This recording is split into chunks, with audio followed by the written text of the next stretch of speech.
സൂര്യൻ ഏറ്റവും മുകളിൽ എത്തുമ്പോൾ ഒരു വസ്തുവിനുണ്ടാകുന്ന ഏറ്റവും ചെറിയ നിഴൽ മധ്യാഹ്ന നിഴൽ കാണാം. 2.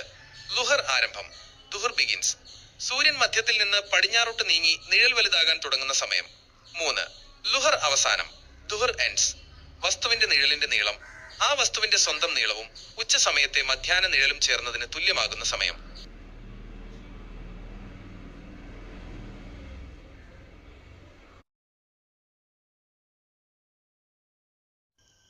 അസർ സമയത്തെപ്പറ്റി ഏറ്റവും ചുരുക്കത്തിൽ ഇങ്ങനെ പറയാം. തുടങ്ങുന്നത് ഒരു വസ്തുവിന്റെ നിഴൽ ആ വസ്തുവിന്റെ നീളത്തിന് തുല്യമാകുമ്പോൾ ഉച്ചസമയത്തുണ്ടായിരുന്ന നിഴൽ കൂടാതെ.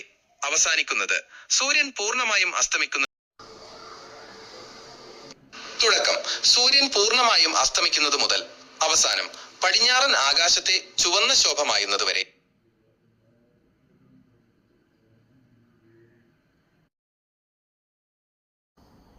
ആരംഭ സമയം, തുടക്കം.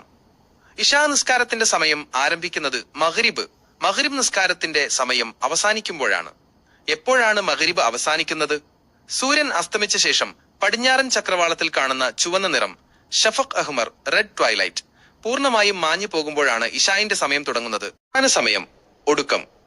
ഇശാ നിസ്കാരത്തിന്റെ സമയം സുബ്ഹി, ഫജ്ർ സാദിഖ്, പ്രഭാതം വെളിവാകുന്നതുവരെ നീണ്ടു നിൽക്കും. അതായത് അടുത്ത ദിവസത്തെ സുബ്ഹി ബാങ്ക് വിളിക്കുന്നതിന് തൊട്ടു മുമ്പ് വരെ. കിഴക്കൻ ചക്രവാളത്തിൽ തെക്ക് വടക്കായി വെളിച്ചം കുറുകെ പരക്കാൻ തുടങ്ങുന്ന സമയമാണിത്. ഇതിനെയാണ് യഥാർത്ഥ പ്രഭാതം അഥവാ ഫജ്ർ സ്വാദിഖ്, ട്രൂ ഡോൺ എന്ന് വിളിക്കുന്നത്. ഈ സമയം മുതലാണ് സുബ്ഹി നിസ്കാരത്തിന്റെ സമയം ആരംഭിക്കുന്നത്. 2. അവസാനം, സൂര്യോദയം.